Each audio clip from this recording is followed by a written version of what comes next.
Alhamdulillahi Rabbil Alamin.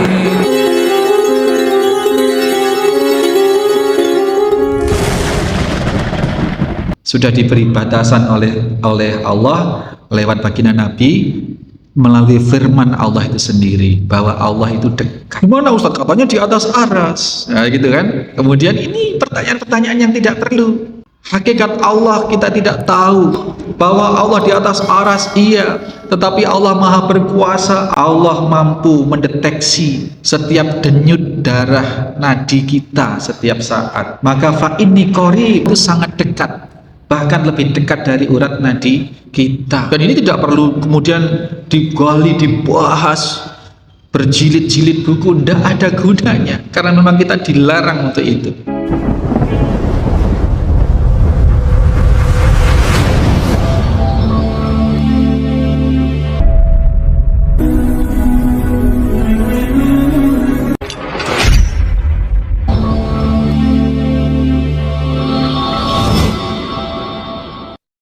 Bismillahirrahmanirrahim. Assalamualaikum warahmatullahi wabarakatuh. Innal hamdalillah nahmaduhu wa nasta'inuhu wa nastaghfiruh wa na'udzu billahi min shururi anfusina wa min sayyiati a'malina. May yahdihillahu fala mudhillalah wa may yudlil fala hadiyalah. Asyhadu an la ilaha illallah wahdahu la syarika lah. Asyhadu anna Muhammadan abduhu wa rasuluhu la nabiyya ba'dah. Allahumma salli wa sallim wa barik ala Muhammadin wa ala alihi wa sahbihi wa mawalah.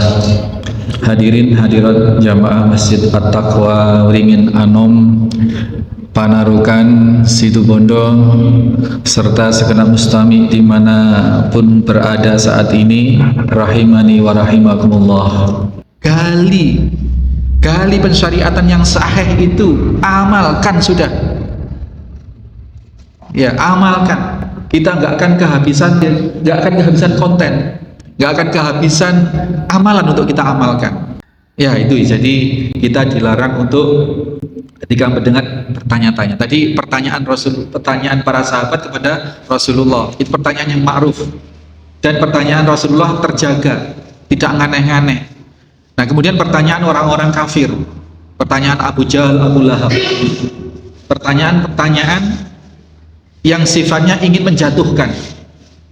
Ya, ketika dinyatakan bahwa Allah Subhanahu wa Ta'ala Maha menghidupkan, kemudian beranjaklah salah satu orang kafir itu mengambil cangkul, menggali kuburan, mengambil tulang belulang. Wahai Muhammad, tulang belulang seperti ini kau katakan Allah akan menghidup, siapa yang bisa menghidupkan tulang belulang seperti ini? Itu pertanyaan, tetapi tujuannya ingin menolak.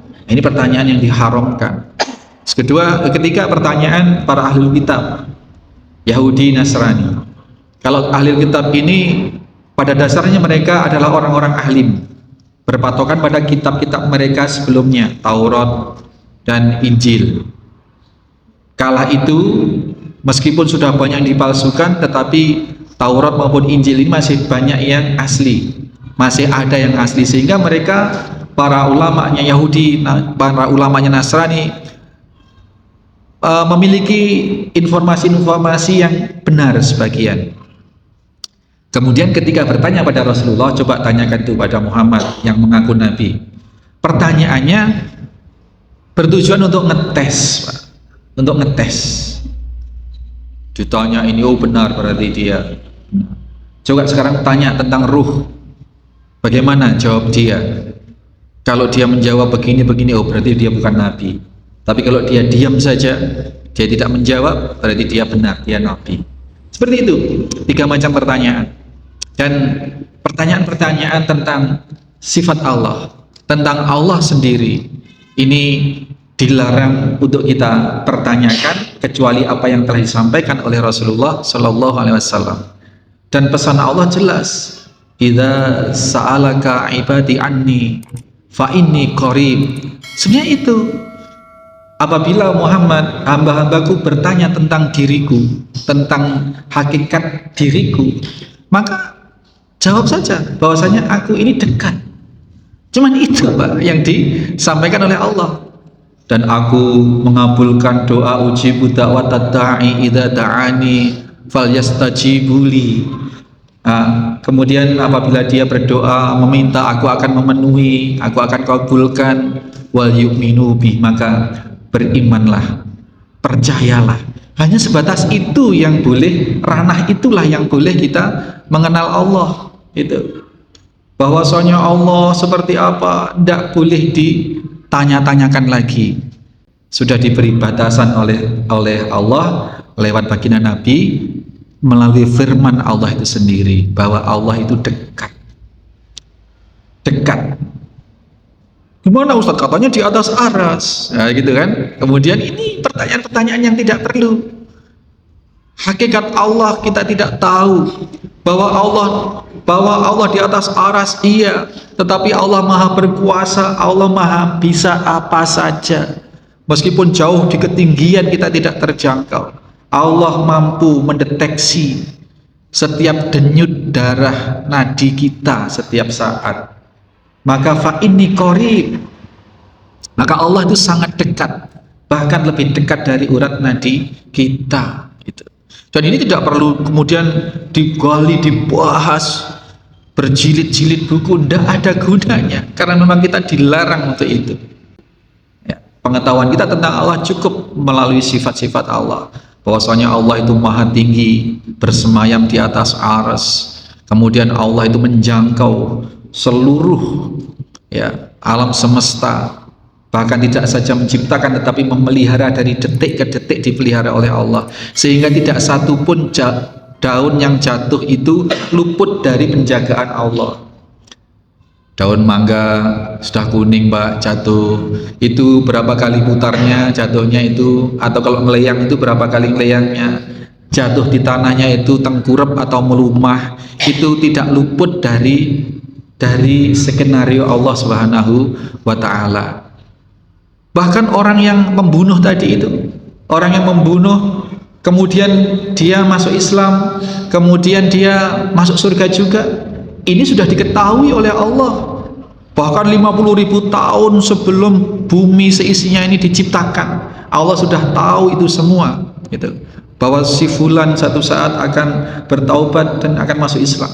Khalid bin Walid, Amru bin As, ini adalah pendekar-pendekar kafir yang sangat ditakuti, yang sangat perkasa. Dahulunya dia membantai berapa kaum muslimin di perang Uhud, di perang Badar. Khalid bin Walid, Amru bin As itu. Bahkan Amru bin As menceritakan kepada putranya, wahai anakku, dulu ketika aku masih kafir, tidak ada makhluk Allah yang paling aku benci kecuali Muhammad. Siang dan malam bagaimana pikiranku bisa memenggal kepala Muhammad. Dan kalau saat-saat itu aku mati, pastilah aku masuk neraka, wahai putraku. Dan ketika Allah berkenan memberikan aku hidayah, aku masuk Islam. Ketika aku masuk Islam, tidak ada satu makhluk pun yang paling aku cintai kecuali Muhammad Rasulullah Sallallahu Alaihi Wasallam. Ketika masuk Islam itu Pak, ya Muhammad, sungguhnya aku ingin masuk Islam. Ulurkan tanganmu, aku ingin berbaiat. Itu setelah mendapat hidayah Pak. Kemudian Rasul manut, diulurkan tangannya untuk berbaiat. Sebentar, ya Muhammad, saya tidak akan mengulurkan tanganku. Baik, ini tanganku, wahai Amru, sekarang mari tanganmu. Sebentar Muhammad, gitu. Saya akan masuk Islam tapi dengan satu syarat, gitu. Minta syarat Pak ketika Amr bin As masuk Islam. Syaratnya adalah kalau aku masuk Islam, aku minta semua kejahatanku di masa lalu diampuni. Wahai Amr bin As, apa kau belum mendengar bahwasanya keislaman itu menghapus semua dosa sebelumnya? Oh, kalau begitu masuk Islam, berbaiatlah. Dan ketika sudah masuk Islam, Masya Allah, menjadi pembela utama baginda Nabi dan para sahabat. Bahkan Khalid bin Walid di perang Hunain, ini badannya sudah hancur Pak, karena ya kalah strategi lah. Lembah Hunain sudah sembunyi semua di sana, sembunyinya ngerong Pak. gali pasir itu kemudian ditutup sehingga seolah-olah lembah itu kosong. Begitu 1.000 pasukan turun dipimpin oleh Khalid bin Walid yang pertama itu, hancur Pak pasukan pertama itu. Dan pasukan berikutnya yang 12.000 orang pasukan Rasulullah sekeluar dari Fathul Makkah itu tidak tahu apa yang terjadi di bawah. Akhirnya turun lagi 1.000, hancur Pak itu, hancur. Bahkan kemudian bisa menang karena dibantu oleh Allah melalui tentara malaikat. Ya, singkat kata kemudian kaum muslimin menang. Nah kemudian Rasul bertanya, cari jenazah Khalid bin Walid, karena Khalid bin Walid ini di gelombang pertama, dan gelombang pertama ini diketahui tidak ada yang selamat gitu. Nah setelah ditemukan jenazah Khalid bin Walid sudah hancur Pak, sabetan pedang, tusukan tombak, panah, kemudian dibersihkan, kemudian dibasuh oleh ludah Rasulullah, sembuh dan hidup kembali. Ini kisah Khalid bin Walid di perang Hunain, hidup kembali, pimpin pasukan, kejar pasukan ini, pasukan Taif ini ke kota Taif, dikejar. Tadi sudah kocar kacir melarikan diri ya pasukan Taif itu, kemudian dikejar oleh pasukan Khalid bin Walid, kaum muslimin yang dipimpin oleh Khalid bin Walid. Ini kisah orang-orang yang tadinya membenci Islam, tadinya kafir dan membantai umat Islam, tapi kemudian ternyata sudah tercatat di Lauh Mahfud oleh Allah bahwa orang tersebut ternyata kemudian masuk Islam, bertaubat dan menjadi para pembela Islam. Nah, ini satu faedah yang bisa kita ambil bahwa saat ini di mana umat Islam sedang diperangi di bagian belahan bumi umat Islam, kita ketahui di Uighur ya, kemudian di Rohingya di Palestina misalkan, para pembantai umat Islam ini dilarang Pak.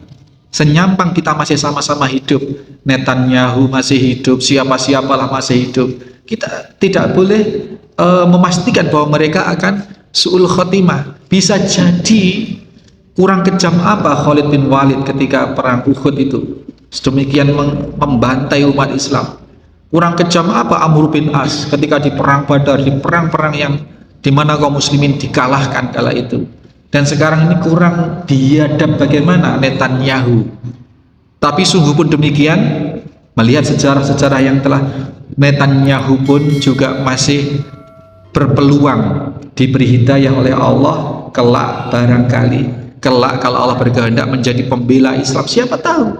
Maka kita tidak boleh untuk menghakimi bahwa Netanyahu pasti masuk neraka, kecuali yang sudah meninggal sampai meninggal masih berada dalam kekufuran, pastilah gitu. Seperti yang lalu-lalu, mungkin siapa itu Ariel Sharon, apa sudah meninggal apa belum? Nah, seperti itu. Kecuali apalagi Pak, saudara kita seiman, sesama kaum muslimin, meskipun beda organisasi, kita ada Muhammadiyah, ada Al-Irsyad, ada Nahdlatul Ulama, ada Persis, apalagi yang nyata-nyata sesama Islam, sesesat-sesat mereka, sejahat-jahat mereka, seganjil-ganjil mereka, kita tidak boleh menjas bahwa mereka, siapapun musuh kita, orang kafir sekalipun, sudah pasti masuk neraka. Itu karena akhir hidup seseorang sangat benar-benar sangat rahasia. Juga kita yang saat ini sudah berusaha untuk taat, untuk bertakwa dengan berbagai upaya, kita tegakkan sholat berjamaah, itu juga belum tentu juga.